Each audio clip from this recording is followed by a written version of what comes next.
इकाइक अंक याद करना, यूनिट डिजिट याद करना है। लगभग 2 टाइप के क्वेश्चन इसके अंदर बनेंगे। एक सिंपल क्वेश्चन बनेगा और एक पावर से रिलेटेड क्वेश्चन बनता है। यदि एक बार आपका पढ़ा हुआ है तो बड़ी आसानी से आप क्वेश्चनों को सोल्व कर लोगे। जब इकाइक अंक याद करना है तो आपको केवल इकाइक अंक से मतलब रखना है, बाकी फालतू की बातें छोड़नी है। बस इतना सा काम कर लो, बड़ा आसानी से आप क्वेश्चन को सोल्व कर लोगे। जैसे फॉर एग्जाम्पल से मैं आपको एक बात बताऊं, मान लो आपके सामने कोई क्वेश्चन आ जाए कि 1024 इंटू 1032 इंटू 5056 इंटू 7084। अब अगला बोल देगा कि बताओ इसमें इकाइक अंक क्या होगा, यूनिट डिजिट क्या होगा। अब एक बात सोचो यार, कि इतना बड़ा मल्टीपल करके फिर फाइनली कैलकुलेशन करे, ये बात तो पॉसिबल नहीं है। डायरेक्ट कैसे किया जा सकता है? मैंने अभी अभी आपको एक बात बोली थी, केवल यूनिट डिजिट से मतलब है, केवल इकाइक अंक से मतलब है, बाकी फालतू की बातें छोड़ दो। तो इकाइक अंक से मतलब रखोगे तो यहाँ पे इकाइक अंक 4 है, यहाँ पे 2 है, मल्टीपल करना है तो 4 का डबल कितना होगा 8। फिर 8 को आप लोग 6 से मल्टीपल करोगे, 8 का 6 गुना कितना होगा 48। इकाइक अंक क्या आएगा 8। 8 का 4 गुना क्या होगा 32। फाइनली यूनिट डिजिट क्या आ जाएगा 2। आप ऑल ओवर ये कैलकुलेशन करोगे तो आप फाइनली यूनिट डिजिट 2 निकालोगे। आप ये जरूरी नहीं यहाँ पे अप्लाई करते हो, जब आप क्वेश्चनों को सोल्व कर रहे हो फाइनली जब कभी भी उत्तर निकाल रहे हो आपके सामने ऑप्शन होंगे, आपके सामने बहुत बड़ी कैलकुलेशन है तो इकाई के अंक की मदद से आप ऑप्शन पे क्लिक कर सकते हो। जैसे सपोज करो आप कोई क्वेश्चन कर रहे थे और उसके आपके सामने ये कैलकुलेशन बन गई। अब भाई इतनी बड़ी कैलकुलेशन तो हो नहीं सकती, 4 ऑप्शन अपने सामने होंगे, ऐसा ऑप्शन देख लेते हैं जिसमें इकाई का अंक 2 हो, वही ऑप्शन सही होना है। तो आप यूनिट डिजिट की मदद से डायरेक्ट क्वेश्चन तो बनता ही बनता है, इनडायरेक्ट भी आप लोग कहीं पर भी काम में ले सकते हो। जैसे आपके सामने एग्जाम्पल आ जाए कि 512 734 868 989। अगला बोल देगा बताओ इसमें यूनिट डिजिट क्या होगा, तो आप बड़ी आसानी से कर लोगे कि 2 का 4 गुना 8 होता है, 8 का 8 गुना 64 4 होगा, और 9 का 4 गुना 36, यूनिट डिजिट क्या आ जाएगा 6।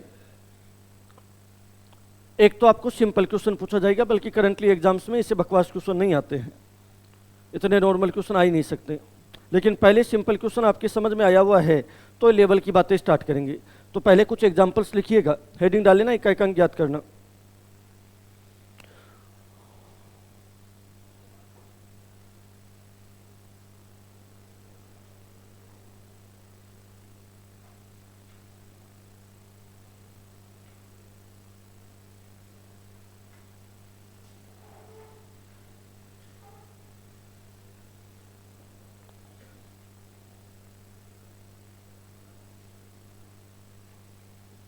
इसमें यूनिट डिजिट बताना है क्या आएगा।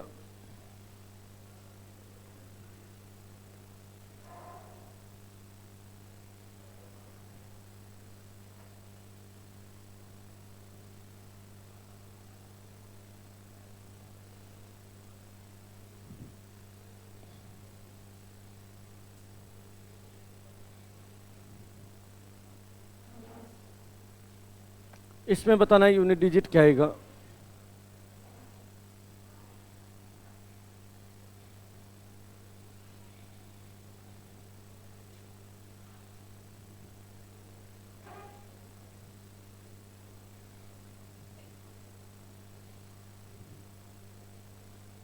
इसमें बताना है यूनिट डिजिट क्या आएगा।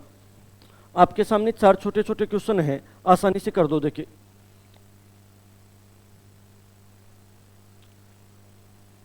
करो, देखिए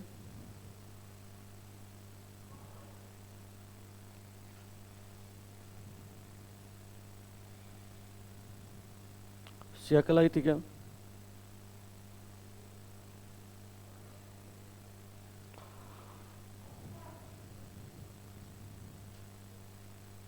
आराम से बाद में कर लेना बातचीत, है ना, खूब टाइम पड़ा आपके पास। हाँ जी हो गया तो ठीक है। नहीं देखो, मात्र टाइम ही आपको 1 1 2 2 सेकंड लग रहे हैं। पहले वाला क्वेश्चन बड़ा नॉर्मल था, 4 और 4 8 होता, 8 से 14 होता, जुड़ रहा है तो प्लस का चिन्ह तो जुड़ेगा, 14 का मतलब इकाई का अंक 4 होता है। अब 4 में से तो 5 घटेगा नहीं, आपको पता है एक उधर से लेंगे तो 14 में से 5 घटाना पड़ेगा, और 14 में से 5 घटाओगे तो यूनिट डिजिट क्या आ जाएगा, 9। आप देखिएगा 9 को 4 से गुना करोगे 36 होगा 6, 6 का डबल 12 2, 2 को 5 से गुना करोगे 10 0। अब आपको पता है 0 को तो किसी से ही गुना करो, आना तो क्या है 0, तो विचार करें क्यों। अब आप एक बात गौर कीजिएगा, 91 to 99 है, आप थोड़ा दिमाग लगाओ, इसमें 95 भी होगा, 94 भी होगा, 5 को 4 से गुना करो कितना होगा 20, इकाई का अंक 0 आ गया। अब चाहे अंदर कुछ भी लिखा हुआ हो, 0 को किसी भी डिजिट से मल्टीपल करोगे तो फाइनली क्या आना है 0। आप एक बात सोचिएगा, 1024 से लेकर के 1061 तक का मल्टीपल है, आपको डेफिनेटली पता है इसमें यूनिट डिजिट 5 भी आएगा और यूनिट डिजिट 4 भी आएगा, तो 5 और 4 को मल्टीपल करोगे तो 0। अब 0 को चाहे किसी से भी मल्टीपल करो, फाइनली यूनिट डिजिट क्या आएगा 0। क्या बात क्लियर है, श्योर। आपको यदि सिंपल क्वेश्चन पूछा जा रहा है तो बड़ा आसानी से आप लोग कर सकते हो। अब लिखिएगा टाइप नंबर 2 का पहला क्वेश्चन। क्वेश्चन लिखने से पहले एक नियम लिख लो,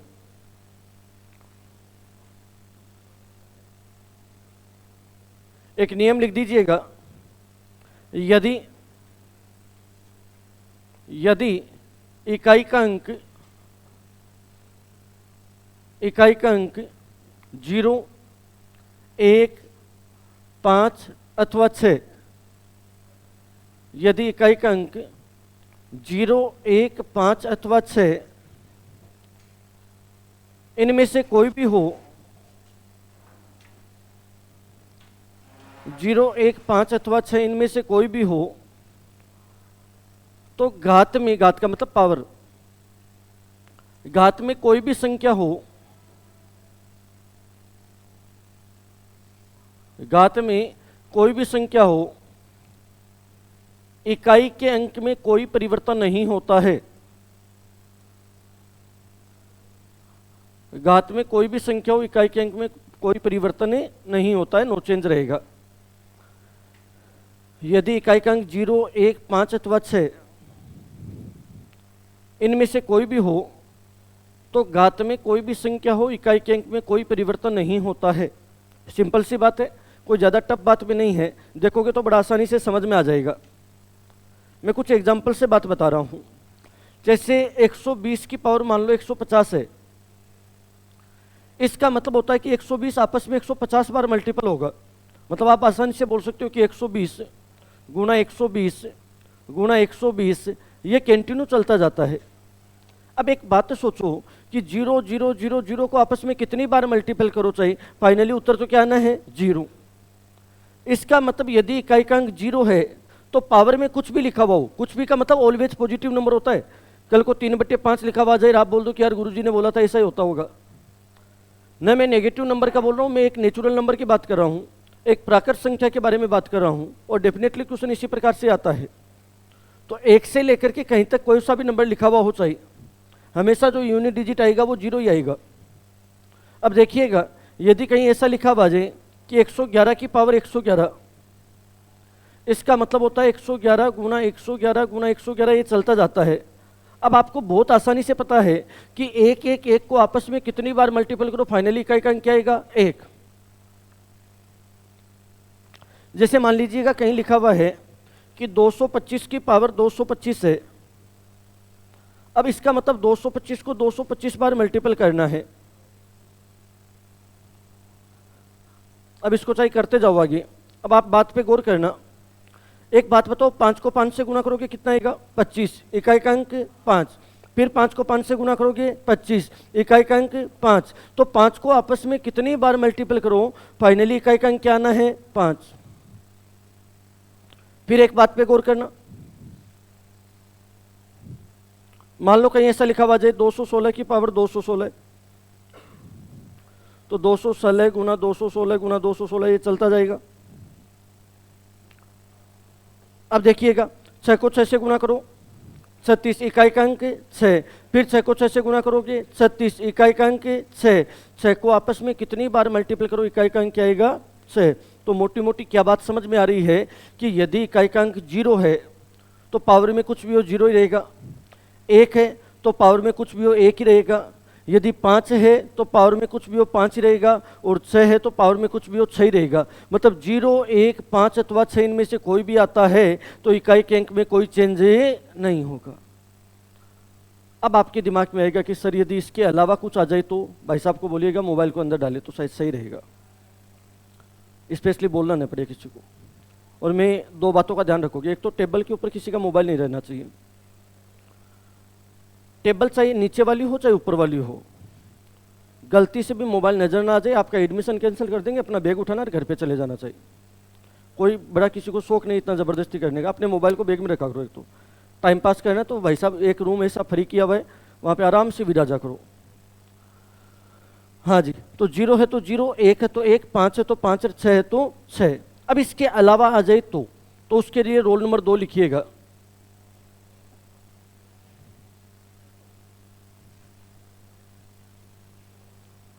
इकाइकांक ज्ञात करने के लिए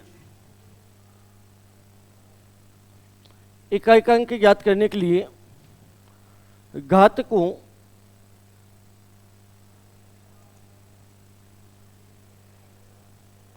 को 4 से विभाजित करते हैं। घात का मतलब पावर, घात को 4 से विभाजित करते हैं, 4 से विभाजित करते हैं। जितना शेषफल बचेगा, रिमाइंडर, जितना शेषफल बचेगा उतनी बार उस संख्या को गुणा कर देते हैं। जितना शेषफल बचेगा उतनी बार उस संख्या को गुणा कर देते हैं। जितना शेषफल बचेगा उतनी बार उस संख्या को गुणा कर देते हैं। नीचे लिखिएगा, यदि पूरा पूरा भाग जाए, कंप्लीटली डिवाइड हो, यदि पूरा पूरा भाग जाए तो सम संख्या के लिए इकाई का अंक 6 होगा। जो इवन नंबर होता है उसके लिए जो यूनिट डिजिट होगा वो 6 होगा। सम संख्या के लिए इकाई का अंक 6 होगा तथा विषम संख्या के लिए इकाई का अंक 1 होगा। सम संख्या के लिए इकाई का अंक 6 होगा तथा विषम संख्या के लिए इकाई का अंक 1 होगा।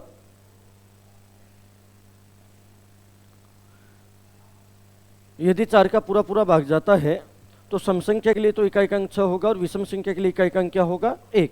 अब आराम से बोर्ड की तरफ देख लो। इन सब बातों को एक बार दिमाग में फिट करना है आपको।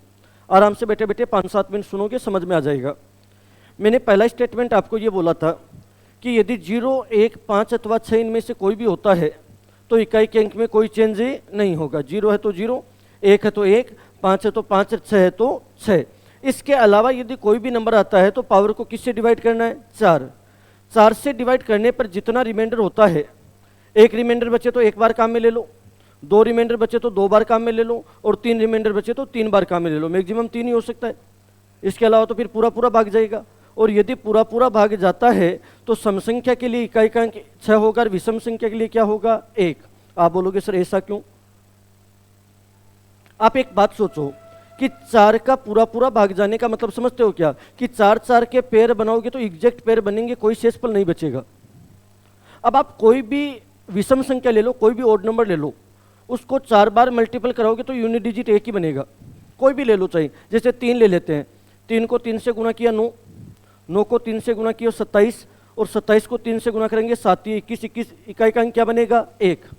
अब 1-1 को आपस में कितनी बार मल्टीपल करो, इकाई का अंक तो क्या आना? 1। उसी प्रकार जैसे 7 ले लो, 7 को 4 बार मल्टीपल कराता हूँ, 7 का 7 गुना, अरे 7 का 7 गुना 49, 9, 9 का 7 गुना 63, 3 और 3 का 7 गुना 21, इकाई का अंक क्या बना? 1। अब 4-4 के एग्जैक्ट जोड़े, हर 4 में यूनिट डिजिट क्या है? 1। अब 1-1 को आपस में कितनी बार मल्टीपल कराओ, फाइनली इकाई का अंक तो क्या आना? 1। उसी प्रकार यदि आपके पास में इवन नंबर है तो कोई भी इवन नंबर देख लीजिएगा, उसको 4 बार मल्टीपल कराने पर 6 ही आएगा। जैसे 2 है, 2 का डबल 4, 8 और 16, 6 आ रहा है। 4 को मल्टीपल करा लो, 6 ही आ रहा है। 8 को मल्टीपल करा लेना, 6 ही आ रहा है। इसका मतलब अब 6 को आपस में कितनी बार मल्टीपल करो यूनिट डिजिट तो क्या आना 6। तो ध्यान रखिएगा कंप्लीटली डिवाइड होता है तो सम संख्या के लिए तो इकाई का अंक 6 होगा और विषम संख्या के लिए इकाई का अंक क्या होगा 1। अब एक बात और ध्यान रखो, जब मैं आपको रिमाइंडर थ्योरम पढ़ा रहा था वहां पे आपको एक बात बताई थी कि 4 की डिविजिबिलिटी का रूल, आपको पूरी संख्या में 4 का भाग नहीं देना होता, लास्ट के कितने डिजिट चेक करते हैं 2, पूरा पूरा जा रहा है तो जाएगा और जितना बच रहा है उतना ही बचेगा। जैसे एक चीज सोचना, एक आपके सामने मैंने संख्या रखी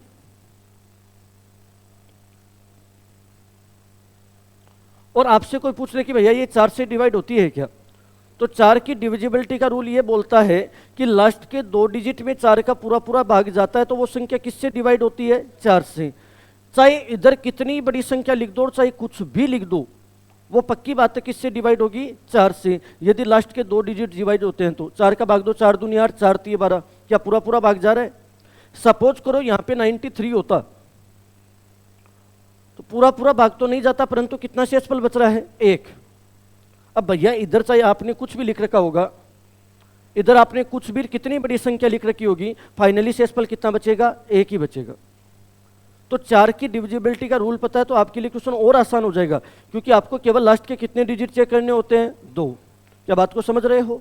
तो मैंने क्या बात बताई कि 0, 1, 5 अथवा 6 के अलावा यदि कोई भी नंबर आता है तो पावर को किससे डिवाइड करोगे 4, जितना रिमाइंडर हो उतनी बार मल्टीपल कर दीजिएगा। और यदि पूरा पूरा भाग जाए कंप्लीटली डिवाइड हो तो ऑड नंबर के लिए तो इकाई का अंक 1 होगा और इवन नंबर के लिए इकाई का अंक क्या होगा 6। क्या बात दिमाग में फिट हो रही है, पक्की बात। एग्जाम्पल स्टार्ट कीजिएगा।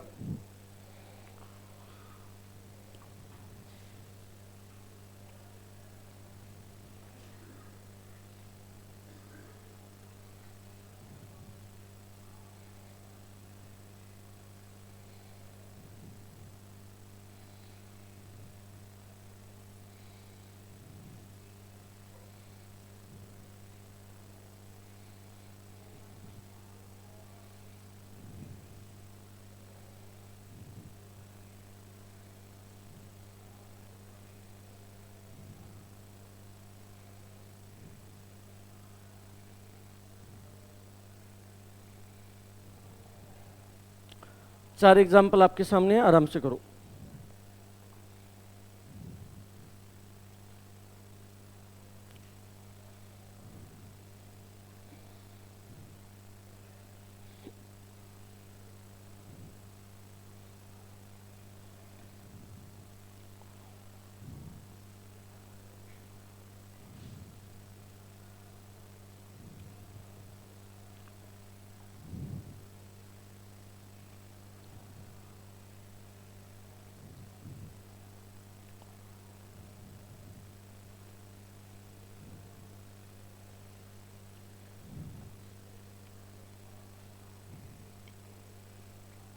करो देखिए, करो।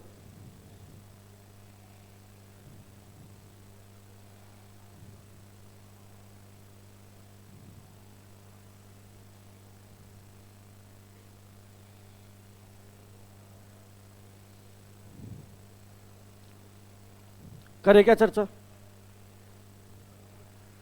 ठीक है। टाइम इतना ही लगना था, यदि कर रहे हो तो सुनिए। पावर में 4 का भाग दोगे तो 25 में, एक तो ना बीच में बात ना करो रे, 25 में 4 का भाग दोगे तो 24 तक जाएगा, शेषफल कितना बचा 1। एक बार काम में लोगे तो 2 का 2 ही आएगा। 24 तक पूरा पूरा जाता है, शेषफल कितना बचेगा 3। 3 बचेगा तो 4 को 3 बार काम में ले लो, यूनिट डिजिट तो काम में लेना है। 4 चौक 16, 16 चौक 64, इकाई का अंक क्या आ जाएगा 4। 16 में पूरा पूरा भाग जाता है, विषम संख्या है तो इकाई का अंक क्या आएगा 1। आप देखोगे तो 514, 12 तक तो जाता है, रिमाइंडर कितना 2, तो 2 बार काम में लोगे 7 गुना 7, 7 7 49, इकाई का अंक क्या आ जाएगा 9। किसी के डाउट हो तो बोलिए, बताओ। देखो सबसे पहली बात, पावर को किससे डिवाइड करोगे, जितना शेषफल बचे उतनी बार। भैया 25 में दे लेता हूं क्योंकि लास्ट के 2 डिजिट में चेक करना है। 24 तक जाता है, शेषफल कितना, एक बार काम में लेगा तो 2 का 2 ही आएगा। 27 में देगा तो 3 शेषफल बचेगा, इसका मतलब इसको 3 बार गुना करना है। तो यूनिट डिजिट ही तो काम में लेना है, तो 4 गुना 4 गुना 4 3 बार कर दिया, यूनिट डिजिट आ जाएगा। 4 चौक 16, 6 6 चौक 24, इकाई को अंक क्या आगू 4। यदि 4 का पूरा पूरा भाग जाए तो विषम संख्या के लिए इकाई का अंक क्या होता है 1, और सम संख्या होती तो 6। यहाँ पे देखो 14 में दोगे तो 12 तक जाएगा, रिमाइंडर कितना 2, तो 2 बार काम में ले लिया, 7 7 49, इकाई का अंक क्या आ गया 9। और बोलो श्योर है क्या, पक्की बात। अगला क्वेश्चन लीजिएगा।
ये 2 क्वेश्चन और है, करो।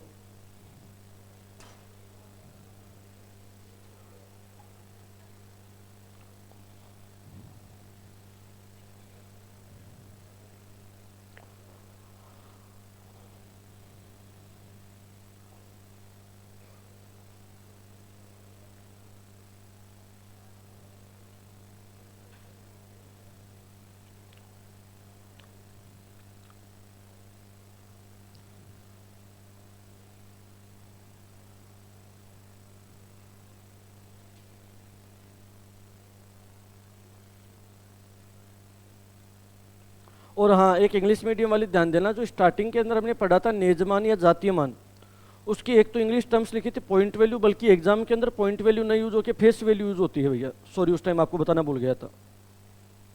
इंग्लिश का टर्म्स है वो फेस वैल्यू यूज होता है, वो मेरे रात को ध्यान में आया तो मैंने सोचा बच्चों में बताएंगे ये बात, ध्यान रख लीजिए, वो थोड़ी सी गलती को सुधारना, क्योंकि इंग्लिश जो भाई एग्जाम में टर्म्स यूज होते हैं तो हमें वही ध्यान रखनी ज़्यादा जरूरी है, कल को आप लोग कंफ्यूज हो जाओ कि सर ने ऐसा तो करवाया नहीं था, तो वहाँ पे फेस वैल्यू कर लेना भैया।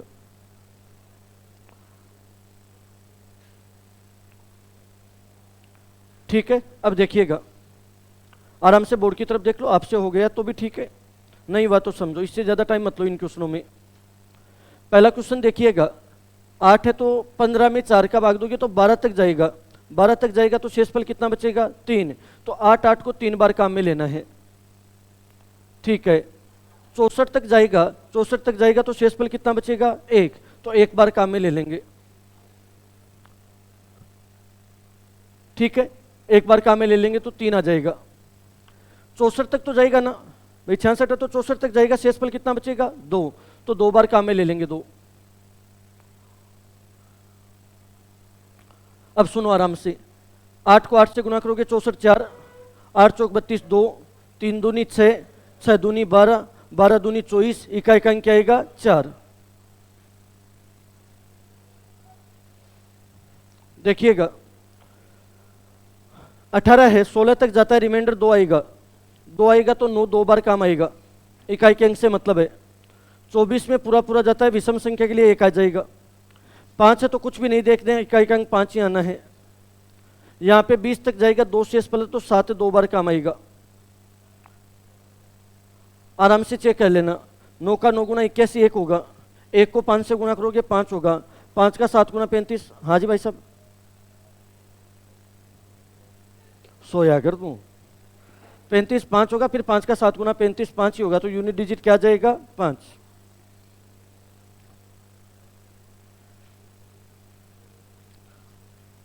आपको ये करना ही नहीं पड़ता, आपकी यदि समझ ये बोलती है कि 5 को इवन नंबर से मल्टीपल करते हैं तब तो आता है 0, और 5 को ऑड नंबर से मल्टीपल करते हैं तब आता है 5, तो 5 को विषम संख्या से गुना करते हो तो 5 ही आएगा, और 5 को सम संख्या से गुना करते हो तो क्या आता 0, तो आपको इतना टाइम नहीं लगता, आना 5 ही है, ये कन्फर्म था।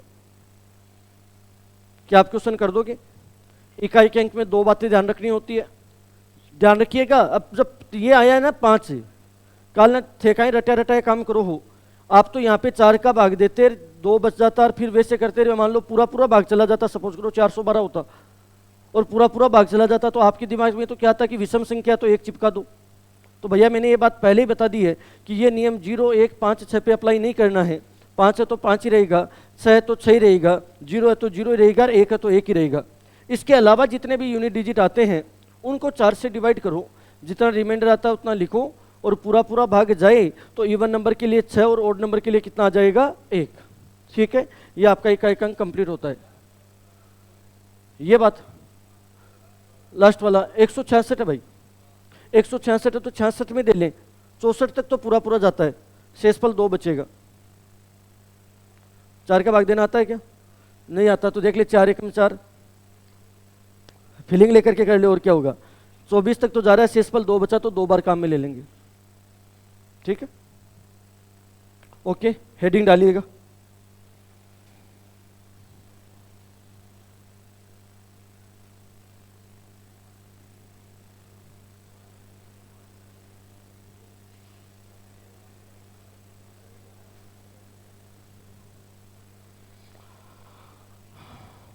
अच्छा पार्ट है, आज की पूरी क्लास लेगा और कल की भी पूरी क्लास ये पार्ट लेगा, बट पार्ट अच्छा है, समझने वाला पार्ट रहेगा। विभाज्यता की बात करें, भाजकता की बात करें, रूल ऑफ डिविजिबिलिटी की बात करें, छोटी छोटी बातों को ध्यान रख करके क्वेश्चन बनते हैं। छोटी छोटी बातें ध्यान रहेगी, फिर जाके आप जो लेंथी लेवल के क्वेश्चन है वो कर पाओगे। आप बचपन से एक बात पढ़ते हो, सबसे पहले मैं यदि स्टार्ट करूं तो कि आप इस प्रकार का सा एक डब्बा बनाते हो, वो तो अब भी बनाते हैं, बचपन की क्या बात है, हम अपना बचपन तो हमेशा जिंदा रखते हैं। भाई आप तो अपना बचपन अभी भी जिंदा ही रख रहे हो शायद, और मेहनत में वैसे भी नो डाउट कमी छोड़ते ही नहीं आप लोग। इस प्रकार का सा एक डब्बा बना रहे हो, ठीक है। यहां पे जो आता है उसको क्या बोलते हैं? अरे भाज्य। यहां आता है इसको क्या बोलते हैं? भाजक। यहां आता है उसको क्या बोलते हैं? भागफल। और यहां आता है उसको क्या बोलते हैं? शेषफल। यहां पे डिविजन आता होगा, यहां पे डिविडेंट आता होगा, यहां पे कोसेंट आता होगा और यहां पे रिमाइंडर आता होगा। डिविजन, डिविडेंट, कोसेंट और रिमाइंडर, इन चारों में एक रिलेशन होता है। रिलेशन क्या होता है? भाज्य बराबर भाजक गुणा भागफल प्लस क्या आ जाएगा? शेषफल। भाज्य बराबर भाजक गुणा भागफल प्लस शेषफल। ध्यान रखिएगा, इंग्लिश की टर्मिनोलॉजी ध्यान रखो तो डिविजन, स्पेलिंग में मिस्टेक हो सकती है भैया। डिविडेंट, ये आता है कोसेंट और ये आता है रिमाइंडर। ठीक है, तो भाज्य बराबर भाजक गुणा भागफल प्लस क्या होगा? शेषफल। क्योंकि आप लोग बचपन से यदि ऐसे पढ़ते आए होंगे 3 से 2/5 लिखते हो, तो आप इसको सोल्व करके ऐसे लिखते हो कि 5 का 3 गुना 15 और 2 17, 17/5 लिखते हो। तो ऐसा क्यों लिखते हो? इसका रीजन था, क्योंकि हुआ क्या था, एक संख्या थी जिसको 5 से डिवाइड किया था, 3 बार भाग गया था और शेषफल कितना बचा था? 2। इसलिए करते हैं भाजक गुणा भागफल। 5 को 3 से गुना करेंगे 15 और उसमें शेषफल 2 जोड़ देंगे तो कितना आ जाएगा? 17। मतलब जिस संख्या में भाग दिया था वो 17 थी और उसमें किसका भाग दिया था? 5 का। तो याद रखना कि भाज्य बराबर होता है भाजक गुणा भागफल प्लस क्या होता है? शेषफल। लिखिएगा पहली बात।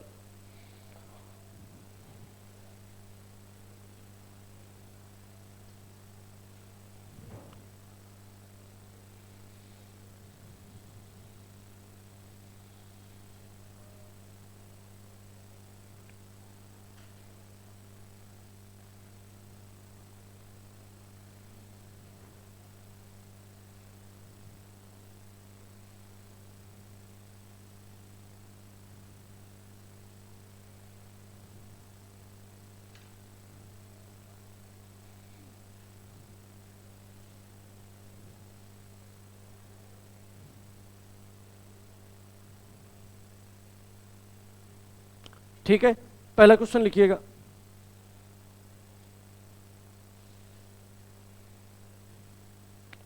यदि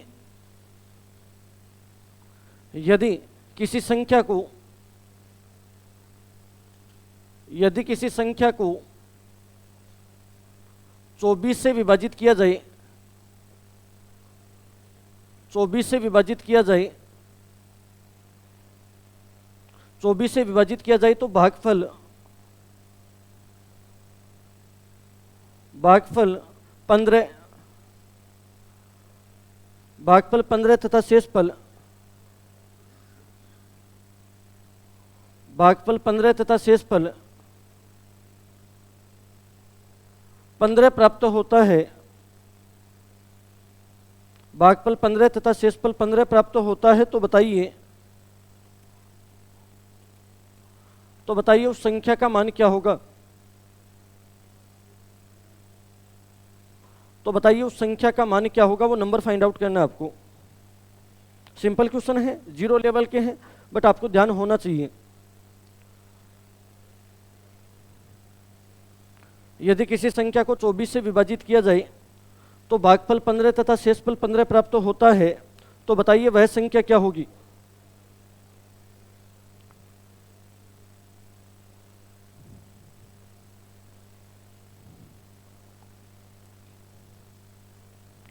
मात्र 2-4-5 सेकंड का काम है। कितना उत्तर आ रहा है? ठीक है, देखिएगा। अगले ने बोला यदि किसी संख्या को, मुझे नहीं पता वो संख्या क्या, मान लेते हैं x है, उस संख्या को 24 से डिवाइड किया गया था तो भागफल 15 आया था तथा शेषफल 15 आया था। इन दोनों को मल्टीपल करा के ये जोड़ना है, क्योंकि भाज्य बराबर बताया था भाज्य गुणा भागफल। 24 को 15 से मल्टीपल कराओगे तो 360 होगा, और 360 में 15 जोड़ दोगे तो ये 375 आ जाएगा, 375 हो जाएगा भैया। इतना ही आ रहा है क्या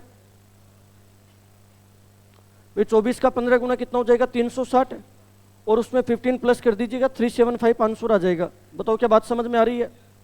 भाज्य बराबर भाज्य गुणा भागफल प्लस क्या आ जाएगा? शेषफल। अगला क्वेश्चन लिखिएगा।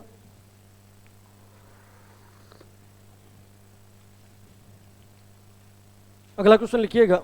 यदि किसी संख्या को 120 से विभाजित किया जाए, 120, 120 से विभाजित किया जाए, डिवाइड किया जाए, 120 से विभाजित किया जाए तो भागफल कोशेंट, तो भागफल 24 प्राप्त होता है तथा शेषफल, भागफल 24 प्राप्त होता है तथा शेषफल 50 प्राप्त होता है। भागफल 24 तथा शेषफल 50 प्राप्त होता है यदि उसी संख्या को, सेम नंबर, उसी संख्या को 64 से विभाजित किया जाए, डिवाइड बाई 64, उसी संख्या को 64 से विभाजित किया जाए तो भागफल तथा शेषफल क्या क्या होगा। क्वोशिएंट और रिमाइंडर फाइंड आउट करना आपको।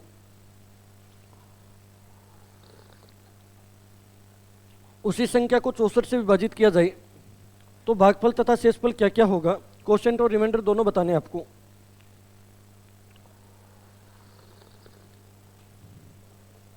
एक तो हाथों को काम में ले, मुंह को काम में लेने की जरूरत नहीं है।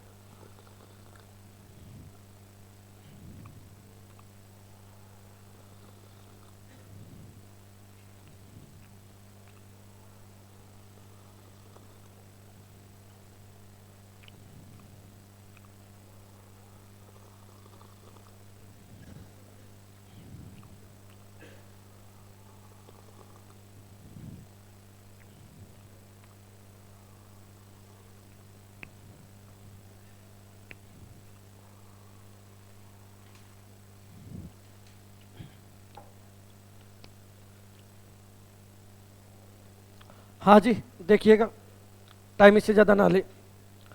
सबसे पहले ये बताइए क्या बोला गया था, यदि किसी संख्या को किससे डिवाइड करें,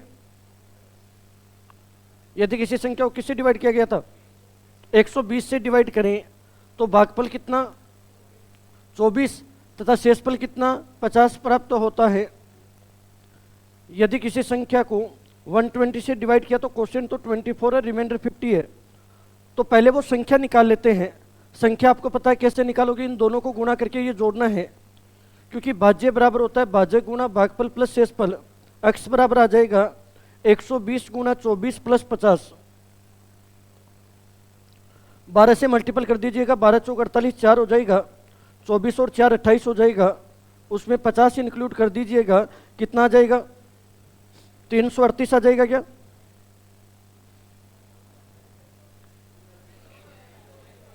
क्या हुआ? अच्छा जीरो भी तो लगेगा, सॉरी सॉरी सॉरी सॉरी, कितना आ जाएगा 2930 आ जाएगा क्या? ये लो, हाँ हाँ ठीक है, ठीक ठीक। मतलब मास्टर तो थोड़ी सी की कर देने। हाँ हाँ, आपके विचारों का रिस्पेक्ट करता हूं मैं। सुनो, संख्या 2930 आ गई। अब अगला ये बोल रहा उसी संख्या को, ये 2930 है, उसको किससे डिवाइड किया जाए? कितना?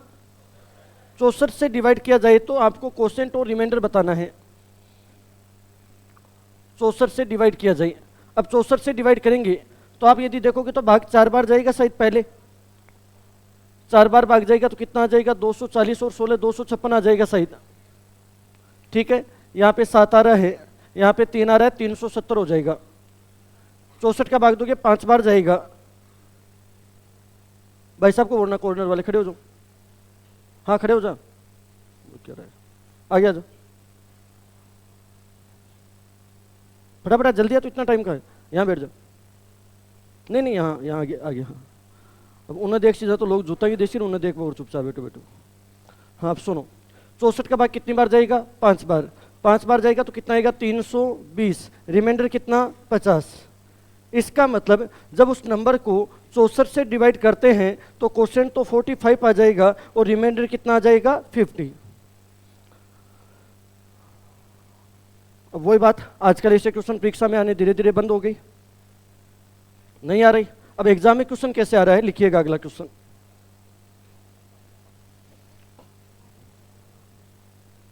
यदि यदि किसी संख्या को यदि किसी संख्या को यदि किसी संख्या को 120 से विभाजित किया जाए, 120 से विभाजित किया जाए तो 55 शेषफल बचेगा 55।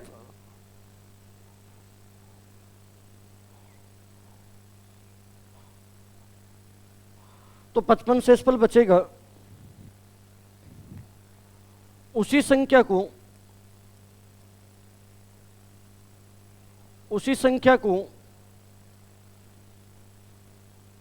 24 से विभाजित किया जाए, उसी संख्या को 24 से विभाजित किया जाए तो बताइए शेषफल क्या होगा? रिमाइंडर फाइंड आउट करना आपको। उसी संख्या को 24 से विभाजित किया जाए तो शेषफल क्या होगा? उसी संख्या को 24 से विभाजित किया जाए तो शेषफल क्या होगा?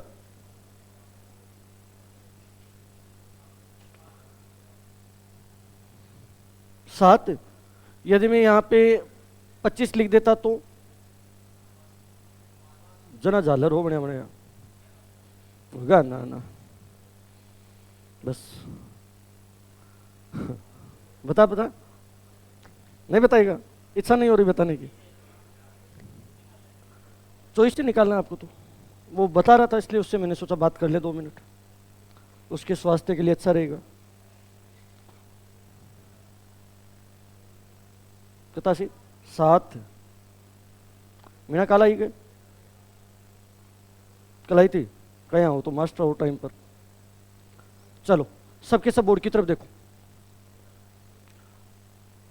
आराम से देखना, बात को समझना पहले तसल्ली से कि वैसे देखोगे तो क्वेश्चन आधा अधूरा है और वैसे देखोगे तो फिर भी उत्तर आएगा और वैसे देखोगे तो कई बार उत्तर नहीं भी आएगा। तीन कंडीशन बननी है, आधा अधूरा, फिर भी कई जगह उत्तर आएगा और कई जगह उत्तर नहीं आएगा। इस क्वेश्चन की खासियत यही है। क्या बोला गया, यदि किसी संख्या को 120 से डिवाइड करते हैं तो 55 शेषफल बचता है, उसी संख्या को 24 से डिवाइड करें तो कितना शेषफल बचेगा। एक बात बताओ, 120 से डिवाइड करने पर 55 शेषफल बच रहा है, परंतु 120 का भाग कितनी बार गया था ये थोड़ी पता है। हमें ये तो पता है कि 120 से डिवाइड किया 55 शेषफल बच रहा है, परंतु 120 का भाग कितनी बार गया ये नहीं पता। एक बार गया, दो बार गया, 5 बार गया, 50 बार गया, 80 बार गया, 100 बार गया, कितनी बार गया नहीं पता। इसका मतलब एग्जैक्ट नंबर तो बताना पॉसिबल है नहीं है कि कौन सी संख्या थी जिसको डिवाइड कर रहे हैं, ये नहीं बता सकते। ये तभी बता पाते जब हमें ये पता होता कि 120 का भाग इतनी बार जा रहा है। तो पहली बात, क्वेश्चन आधा अधूरा है। अब आप नीचे कहीं ऑप्शन आ जाए जानकारी आधी अधूरी है तो क्लिक मत कर देना, एक बार पहले पूरी बात समझ लेना कि 120 का भाग दे रहे हैं, कितनी बार जा रहा है नहीं पता, परंतु उसी संख्या को 24 से डिवाइड करें। आप एक बात बताओ, क्या 24 का भाग 120 में पूरा पूरा जाता है क्या? 24 से 120 कंप्लीटली डिवाइड होता है क्या? होता है। इसका मतलब 120 का जहां जहां पूरा पूरा भाग जाएगा और जितने टाइम पूरा पूरा भाग जाएगा वहां तक किसका पूरा पूरा भाग जाएगा? 24। भाई हो सकता है 120 का भाग एक बार गया हो, दो बार गया हो, 50 बार गया हो, 1000 बार गया हो, लेकिन जहां तक 120 का पूरा पूरा भाग जाएगा वहां तक किसका पूरा पूरा भाग जाएगा? 24 का, चाहे कहीं तक ही गया होगा। इसका मतलब हमें तो अटैक डायरेक्ट 55 पर करना है, क्योंकि जहां तक पूरा पूरा भाग जा रहा है वहां तक तो 24 का भी जाएगा। एक्स्ट्रा 55 है, हमें तो उस पर अटैक करने पड़ेगा। अब 24 का 55 पर अटैक करोगे तो 24 का डबल कितना हो जाएगा? 48। रिमाइंडर कितना? 7। इसका मतलब ओरिजिनली शेषफल कितना बचेगा? 7। सपोज करो यदि यहाँ 24 नहीं होता और मैं ये बोल देता कि उस संख्या को 25 से डिवाइड करें तो कितना शेषफल बचेगा। अब एक बात बताओ, क्या 25 का भाग 120 में पूरा पूरा जाता है? नहीं जाता है। इसका मतलब इस क्वेश्चन को करना पॉसिबल है। तो आपको याद क्या रखना है कि फर्स्ट टाइम जिस संख्या से डिवाइड कर रहे हैं उसमें सेकंड टाइम डिवाइड कर रहे हैं, क्या उसका पूरा पूरा भाग जाता है? यदि पूरा पूरा भाग जाता है तो ही क्वेश्चन करना पॉसिबल है, वरना क्वेश्चन करना पॉसिबल है। यदि पूरा पूरा भाग जा रहा है तो आप सीधा अटैक रिमाइंडर पर करो, जितना शेषफल बचेगा वही उत्तर होगा। 24 का भाग 55 में दोगे तो 24 का डबल 48, शेषफल कितना बचेगा? 7। आपको ये बात बाकायदा विद प्रैक्टिकल करना चाहो तो कर लो। यदि 120 का भाग एक बार जाता और 55 शेषफल बचता तो ये होता। 120 का भाग दो बार जाता, 55 शेषफल बचता तो संख्या ये होती। 120 का भाग 3 बार जाता, 55 शेषफल बचता तो संख्या ये होती। 120 का भाग 4 बार जाता, 55 शेषफल बचता तो संख्या ये होती। अब एक बात बताओ, जैसे सपोज करो ये सिचुएशन बनती, इसमें यदि आप 24 का भाग देते तो यहां तक तो पूरा पूरा जा रहा है, और 120 में तो पूरा पूरा जा रहा है। हम डायरेक्ट किस पे अटैक करेंगे? 55। आपको पता है 240 तक तो पूरा पूरा जा रहा है, डायरेक्ट अटैक किस पे करेंगे? 55। आपको पता है 360 तक तो पूरा पूरा जा रहा है, डायरेक्ट अटैक किस पे करेंगे? 55। 480 तक तो पूरा पूरा जा रहा है, डायरेक्ट अटैक किस पे करेंगे? 55। मतलब हर एक सिचुएशन में 55 में भाग देना पड़ रहा है। इसका मतलब हर एक सिचुएशन में शेषफल कितना बचेगा? 7। तो फाइनली उत्तर 7 ही आना। परंतु सपोज करो यदि मैं 25 का भाग देता, 25 का भाग देता तो पहले तो 120 और 55 170 कितना हो जाता? 175 होता ना। 175 में दो जगह 25 का भाग पूरा पूरा जाता है, पूरा पूरा जाता है, शेषफल कितना आएगा? 0। 240 में 55 जोड़ोगे तो ये 295 हो जाएगा, शायद 295 ही होगा, और उसमें 25 का भाग दोगे तो शेषफल कितना बचेगा? 20। अब भैया वहां पे तो 0 बच रहा था, यहाँ पे 20 बच रहा है, कौन सा उत्तर सही मानोगे? क्योंकि हमें ये तो पता ही नहीं ना कितनी बार भाग जाता है। हो सकता है एक बार गया हो, 2 बार गया हो, 3 बार गया हो, 4 बार गया हो। इसका मतलब ये उत्तर तभी बताना पॉसिबल है जब ये जो सेकंड है वो फर्स्ट का फैक्टर होता है, गुणनखंड होता है। 24 का भाग 120 में पूरा पूरा जाता है तो आप फर्स्ट टाइम जो रिमाइंडर था उस पर अटैक करो, जितना शेषफल आएगा उतना ही उत्तर होगा। और यदि पूरा पूरा भाग नहीं जाता है तो क्वेश्चन को करना पॉसिबल नहीं होगा। क्या बात को समझ रहे हो? तो मैंने क्या किया, मैंने ये चेक किया कि 24 का भाग पूरा पूरा जा रहा है तो 55 पर अटैक किया, रिमाइंडर कितना आ गया 7। क्या बात समझ में आ गई होगी? श्योर। एक क्वेश्चन और कर दो, इसका आंसर 7 कर देना भैया।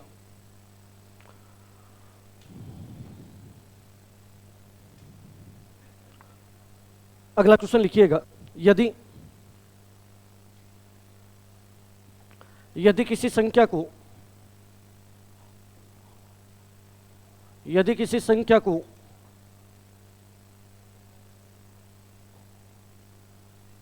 150 से विभाजित किया जाए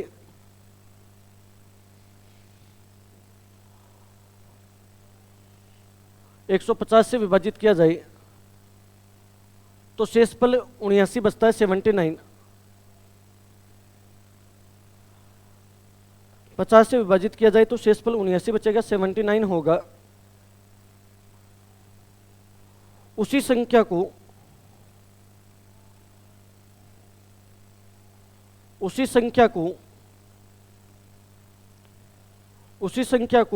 30 से विभाजित किया जाए तो शेषफल क्या होगा? मात्र अब 2, 3, 4 सेकंड का उत्तर है। हाँ बता रहा हूं, 2, 3, 4 सेकंड लगेंगे, आसानी से कर लोगे। उसी संख्या को 30 से विभाजित किया जाए तो शेषफल क्या होगा?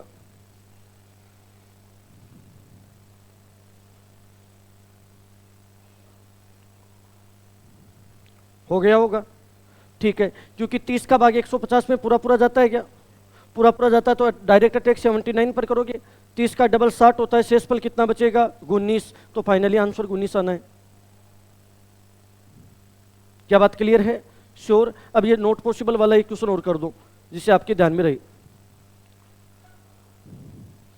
एक क्वेश्चन नॉट पॉसिबल वाला भी कर दीजिएगा। यदि किसी संख्या को 125 से विभाजित किया जाए, 125 से विभाजित किया जाए तो 50 शेषफल बचता है। 125 से विभाजित किया जाए तो 50 शेषफल बचता है। उसी संख्या को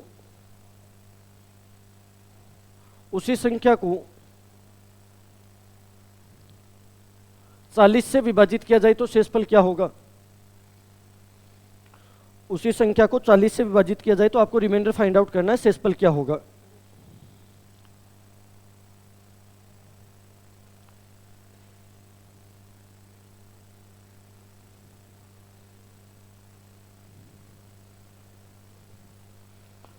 हाँ लो, इन भी सोल्व कर रहे हैं, वाह। एक बात बताओ, क्या 40 का भाग 125 में पूरा पूरा जाता है? नहीं जाता है तो इस क्वेश्चन को करना पॉसिबल है नहीं होगा, छोड़ो ये। ठीक है, ओके। अब देखो आगे यदि बात बढ़ाना स्टार्ट करें तो सबसे पहले 2, 4, 8, 16 की भाजकता के नियम, रूल ऑफ डिविजिबिलिटी,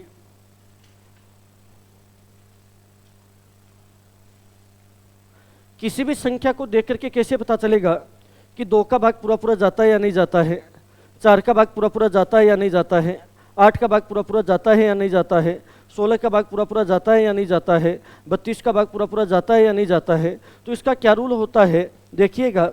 आपको पता है 2 को लिख सकते हैं 2 की पावर 1, 4 को लिख सकते हैं 2 की पावर 2, 8 को लिख सकते हैं 2 की पावर 3, 16 को लिख सकते हैं 2 की पावर 4। अब ध्यान दीजिएगा, यदि लास्ट के एक डिजिट में 2 का पूरा पूरा भाग जाता है तो वो 2 से कंप्लीटली डिवाइड होगी। यदि लास्ट के 2 डिजिट में 4 का पूरा पूरा भाग जाता है तो वो 4 से कंप्लीटली डिवाइड होगी। खान यदि बातचीत करता हुआ आप नजर आ गया तो तेरा थैला उठा के घर पे चले जाना। यदि लास्ट के 3 अंकों में 8 का पूरा पूरा भाग जाता है तो वो 8 से कंप्लीटली डिवाइड होगी। यदि लास्ट के 4 अंकों में 16 का पूरा पूरा भाग जाता है तो वह 16 से कंप्लीटली डिवाइड होगी। इसका मतलब 2 की भाजकता के लिए लास्ट का 1 अंक, 4 की भाजकता के लिए लास्ट के 2 अंक, 8 की भाजकता के लिए लास्ट के 3 अंक और 16 की भाजकता के लिए लास्ट के कितने अंक? 4। उसी प्रकार 32, 64, 128 ये चलता जाता है। हमें है ना मुख्यतः ये 3 काम आते हैं। जैसे मैं एग्जाम्पल से बात स्टार्ट करूं, आपके सामने आ जाएगा 125, 1264, 10,290, 30,154, 156, खूब सारे कितने ले लो चाहे एग्जाम्पल्स की कोई लिमिट नहीं होती। 2 की भाजकता के लिए लास्ट का अंक चेक करना होता है। क्या 5 में 2 का जाता है? क्या नहीं जाता तो ये 2 से डिवाइड नहीं होगी। क्या 4 में 2 का जाता है? डिवाइड होगी। अब आपको एक बात बताता हूं, मैं पहले भी ये बातें बताता हूं बार बार कि लास्ट में 0 आने का मतलब होता है 10, लास्ट में 2 0 आने का मतलब होता है 100, लास्ट में 3 0 आने का मतलब होता है 1000। तो लास्ट के 0 का मतलब ओरिजिनली 10 होता है। क्या 10 में 2 का भाग जाता है? जाता है, तो इसका मतलब ये डेफिनेटली डिवाइड होगी। क्या 6 में 2 का जाता है? तो ये भी डिवाइड होगी। अब आप एक बात और सोचिएगा, जनरली यहाँ पे रिमाइंडर का भी आपको पता चल जाएगा कि लास्ट के डिजिट में अप्लाई होगा। 4 तक तो जाता है, शेष पर कितना बचेगा? 1। तो जो रिमाइंडर है वो साथ साथ में अप्लाई हो जाती है रूल ऑफ डिविजिबिलिटी के। अब देखिएगा, जैसे 4 की भाजकता का नियम अप्लाई करने की कोशिश करें, एक संख्या लिखते हैं 19,664, 2,62,524, 7,56,514, 7,88,312। अब देखिएगा, 4 की भाजकता का नियम यह बोलता है कि किसी भी संख्या के लास्ट के 2 डिजिट में 4 का पूरा पूरा भाग जाता है तो वह डेफिनेटली किससे डिवाइड होगी? 4 से। अब देखिएगा, लास्ट के 2 डिजिट 64 है। क्या 64 में 4 का जाता है? जाता है, तो ये 4 से डिवाइड होगी। क्या 24 में 4 का जाता है? जाता है, तो 4 से डिवाइड होगी। क्या 14 में 4 का जाता है? नहीं जाता, तो ये 4 से डिवाइड नहीं होगी। परंतु 14 में 12 तक तो जाता है, इसका मतलब जनरली शेषफल कितना बचेगा? 2। ठीक है। क्या 12 में 4 का जाता है? तो ये डिवाइड होगी। इसका मतलब लास्ट के 2 डिजिट में 4 का भाग जाता है तो वो 4 से कंप्लीटली डिवाइड होनी है। उसी प्रकार देखिएगा, जैसे 8 की बात करें तो जैसे 24,000 है, 1,62,888 है, 3,42,832 है, 5,56,812 है। हमें देखना है कि इनमें 8 का पूरा पूरा भाग जाता है या नहीं जाता है। सुनिए, लास्ट के 3 0 का मतलब 1000 होता है। क्या 1000 में 8 का जाता है? क्या है महान आत्माओं? जाता है। 888 में, 832 में, 812 में नहीं जाता। इसका मतलब 2 की लिए भाजकता के लिए लास्ट का 1 अंक, 4 की भाजकता के लिए लास्ट के 2 अंक और 8 की भाजकता के लिए लास्ट के कितने अंक? 3। फटाफट एग्जाम्पल लिखो, फिर एग्जाम वाले क्वेश्चन स्टार्ट करें।